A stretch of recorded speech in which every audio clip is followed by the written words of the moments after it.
Good morning. It's a huge pleasure for me to be here with you in Jordan on my first ever visit to your beautiful country. And I've wanted to come here for such a long time, for several reasons, but particularly because I've been so inspired by the vision Her Royal Highness has for the Royal Botanic Garden, which connects itself not just with plants, but with the history and culture of your country, with its agriculture, its sustainability, and the way of life of the people of Jordan. A wonderful mission, and I'm very much looking forward to visiting in a day or two. But in the meantime, on the excursion we've just been on, we've already seen some wonderful places and had new experiences. I took the photograph, but believe me, it was the first time I've ever been on a camel. It's wonderful. So, as Tarek has said, my purpose is simple: to introduce our general theme and also the Ecological Restoration Alliance of Botanic Gardens, the focus of our symposium. I want to show you, I hope, that there's nothing more important or deserving of our energy and commitment than this topic, which seems like a big claim, I know, but I think it's completely justified. The world we live in is changing more rapidly now than at any time in human history. And that brings with it concerns about food security, water supply, unequal access to the fundamental resources required for human existence. And Millennium Development Goals identified 8 very familiar great challenges of our time. Now, most of those challenges are made much worse by the challenges that come from the changing climate. But the point I want to make is that the solution to many of these challenges lies with plants. And that is my message. Now, this chart, which I've adapted from one published by a scientist called Earl Ellis a few years ago, shows how human activities transformed the biosphere over the last, from the 6,000 BC through to the present day. And the white line shows the graph of the increase in human numbers at that time, reaching 1 billion people around about the year 1800, and increasing even more rapidly now, passing 7 billion and heading towards perhaps as many as 10 billion by the middle of this century. And connected with that growth in the numbers of our species has been the transformation from the dark green wildlands to shrinking, and also the semi-natural and agricultural landscape shrinking, to be replaced by, in brown, rangelands, with a growing desire for people to eat meat around the world, crops, the yellow, and our ever-growing densely settled cities. So our influence goes back far beyond 6,000 BC, but for me this chart summarises the way that our interaction with the planet has been up until now. Last year, in the Conference of the Parties, the Plant Conservation Report 2014 was published, and you can download this from the BGCI website and from other places on the internet. In the foreword, the message that you see there was that concern that although plants are our life support system and are threatened around the world, we're still losing them with almost casual disregard, as though we did not notice their importance, and our need to invest in what here we called the silent work of plants. But most importantly, we also said, challenging though that is, we know how to do it. It's not impossible. And how to do it is through ecological restoration. And we know from many kinds of studies, red data lists, documenting the extinction of species. And we also know that whole kinds of vegetation, natural vegetation, are disappearing. So we see around us the destruction of natural systems continuing rapidly. Every kind of vegetation, and more or less everywhere in the world. Nature is on the retreat. And as our numbers increase, so our life support systems shrink. And what we need to do about that, essentially, is in every kind of vegetation, in every kind of situation around the world, we need to make the land green as possible, anywhere and everywhere. And to restore by establishing forests, savannas, grasslands, mangrove forests, seagrass beds, whatever kind of ecology and ecosystem that place should be supporting. But instead, what are we doing? This is a typical example of many efforts we see currently in reforestation. It's a place I visited in Hong Kong last year, where there was a Millennium Corporate Afforestation Scheme. And I know you can't see it, but the plants being used are mostly from Australia, eucalyptus, some from the Caribbean, fast-growing pine. And actually, they mostly can't grow there anyway. So soon those introduced exotic species will be dead. But that is the exact opposite way to try to restore vegetation. So this is where botanic gardens come in. Because around the world, botanic gardens are a real force to be reckoned with. They're not evenly distributed around the world yet. You can see from this map prepared by BGCI that there's some great concentrations, but also some gaps. So what we've been trying to do with the ecological restoration plans is to use that network as the driving force for starting ecological restoration. Now the story of the Ecological Restoration Alliance really began before I was involved at all, with a meeting at Kew Gardens in 2008, which recognised the importance of ecological restoration and the potential contribution of botanic gardens, and began to bring the players together. And the second meeting was held in New York Botanic Garden in 2011. The reason I have a photograph of that is because I was there. And we had visits to a restoration site within the Botanic Garden itself. And at that meeting, we realised that the special contribution of Botanic Garden goes way beyond the use of exotic species from other places in the world. It is our ability to provide the plants that are needed in each place. This was then the second meeting.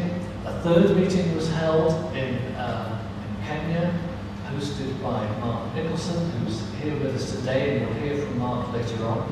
And again, unfortunately, I wasn't able to go, so I can't show you a photograph. But during these meetings, we realised that we needed to set up a structure or a process to enable this alliance to develop. And there are 3 organisations contributing to the Executive Council. And we have members of 2 of those organisations with us now, because in the conference you'll hear from Mark Webb, who's the Chief Executive of Kings Park Botanic Garden in Australia with a fine record restoration. And also you'll hear from Peter Wise-Jackson, President of Missouri Botanical Garden, on the work they're doing. And the third garden within the Alliance is Kew Gardens, and 2 colleagues from Kew will be speaking later in today's program. We'll hear from Stuart and Ollie. So you'll hear from those executive organisations. And soon afterwards, there was a website established to begin the communication process. Please have a look at it, and please send information to be included. BGCI would be delighted to report on your projects within this website. And then there was a signing of the Memorandum of Understanding, that's what's happening at the bottom, to create this important alliance. I should perhaps say at this point then something about the main ambitions of the alliance, which are to support the CBD, the Convention on Biological Diversity, to support the strategic plan of the CBD, that is, and the global strategy for plant conservation, especially targets 4 and targets 8, for those who are familiar. And to do that by demonstrating a carefully designed, scientifically driven approach to conservation and restoration. And at the same time to build capacity and the necessary partnerships, because we cannot imagine botanic gardens alone can do this work. Excuse me.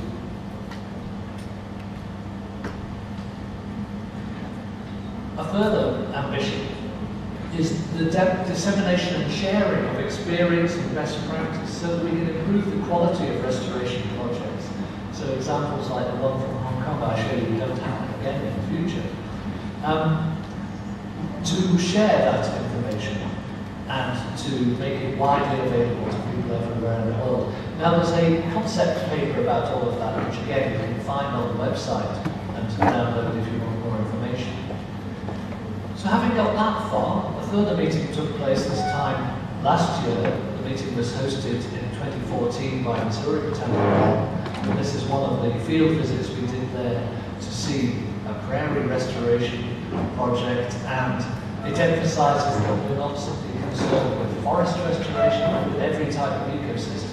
And in North America, the prairie system, which was once covered a huge area, is very, very greatly reduced, and this is one of the sites where restoration is undertaken. We also decided that meeting infrequently was not good enough to move forward rapidly. We needed to get together again within at least 6 months. So we were extremely grateful that Her Royal Highness invited us here to Amman to host this next meeting, and actually fulfilled that ambition and dream of mine to come here for a long time, and enable us to keep moving forward with the development of the Alliance in a good way. I'm going to come to talk to our thinking about the future. It doesn't connect particularly with this picture of the gardens by the bay in Singapore, but if that isn't the future, I don't know what it is. But what I want to say is that we have a lot to do. We've got many successes, and you can find them on the website. But at the same time, we're still losing ground, or losing vegetation, perhaps I should say. We still haven't turned that corner where we see more green rather than less green. And there are some challenges, and I thought I'd outline what I see as some of them under two kind of headings. One, some organisational challenges, something more technical. And in organisational terms, clearly one of the things we need to do is to grow and sustain this alliance. At present, it has a small number of members who agreed to start the process, but we need, and we'll soon open that up more widely to be joined by other members and to establish strategic partners who are not botanic gardens, but who are active in restoration. We need that in order to drive forward action, because we want this alliance to be very much about action. And we'll also need to secure a much better financial foundation for the work, which is, frankly, very under-resourced at present, and we'll have to work on that. That's not easy, of course, but we know that with determination, we can do it. So those are some organisational matters. To come to some technical challenges. There's almost always a shortage of seed of native species when it comes to restoration. Anywhere in the world, that's taken more or less at once. It's one of the main reasons, in fact, why people turn to using eucalyptus or Caribbean pine. You cannot obtain the plants that they would often prefer to have. So clearly, there's a hugely important role for collecting seeds, seed banks, for nurseries, seed orchards of trees, especially where seeds are difficult to bank for recalcitrant seeds. And these, for example, this is an example of a much happier story in Hong Kong from the Kaduri Farm Botanic Garden, where the germinating Cyclobalanopsis, a relative of the oaks, is germinating nicely in their nursery, and you can see they have several hundred species of native trees in their very nicely established nursery. What is happening in this photograph is that the horticultural expertise in botanic gardens is being used to discover how to germinate and to grow and to establish and plant into the wild species which have never been cultivated before, they've only ever existed in the wild. And then to scale up the production so we can produce them in very large numbers. And focusing on some difficult plants. For example, it's harder usually to get the late successional stage species. Pioneers are often very easy, they often grow without doing anything. But the late stage species, we have to work harder. And especially for those where the pollinator perhaps is extinct locally, or the seed disperser is gone. And actually, only human beings can step in to ensure the survival of those plants. So what I'm describing there, in fact, is an important kind of research.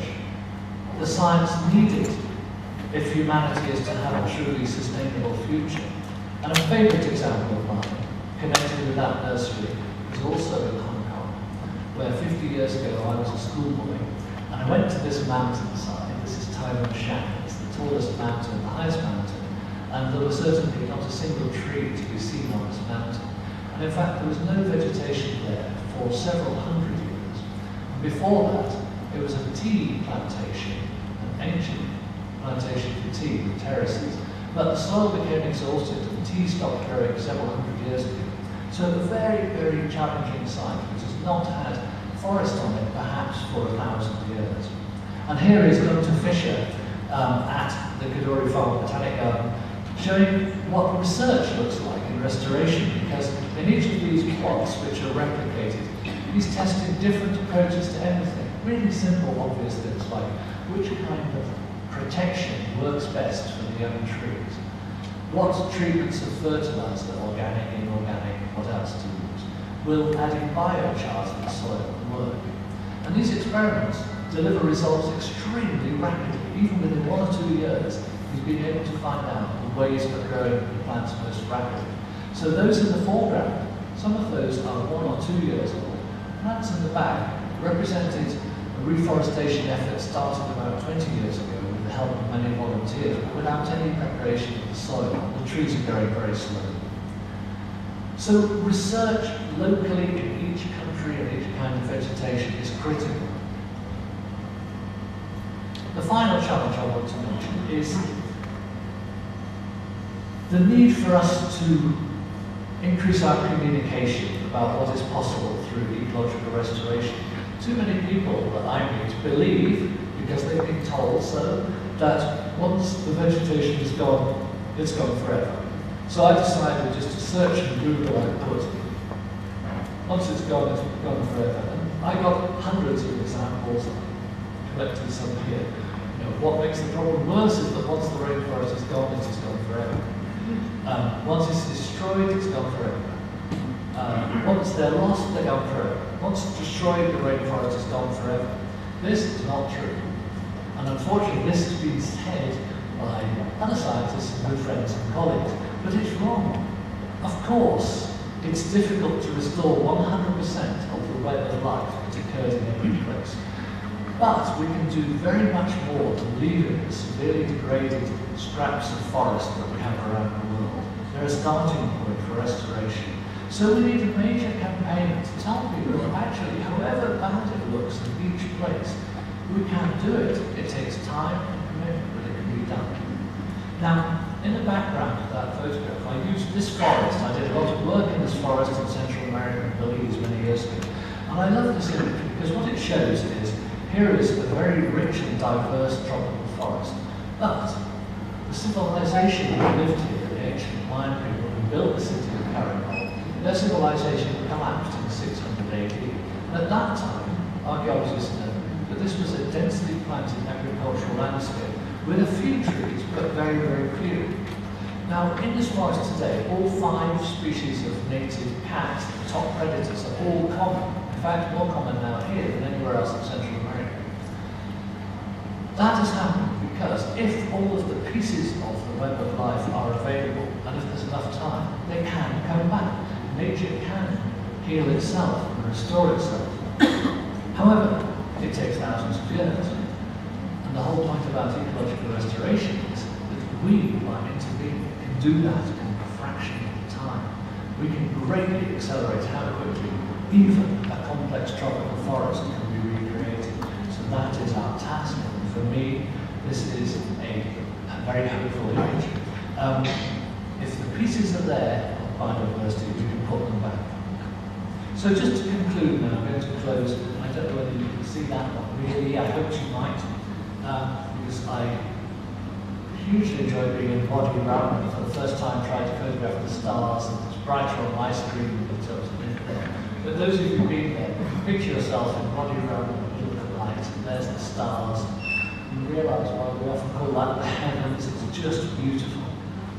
But my point is, by way of conclusion, that the future of our planet and of all of its biodiversity, including our own species, depends on the success we are going to have in launching a new chapter in human history, where we undo the damage that's been done over thousands of years. We reverse it as quickly as we can. And as I said at the start, nothing could be more important than that. And the time to do it is now, because the longer we wait, the worse the problems come. So I'd like to thank our hosts at RBG, Jordan, and Your Royal Highness in particular, for bringing us all together here at the Symposium to focus on these themes, because I really believe we are launching the start of a new chapter. And I came away from what he wrote thinking, what we have to do is we have to reach for the stars. We have to think big and really go for changing the face of our planet. Thank you very much.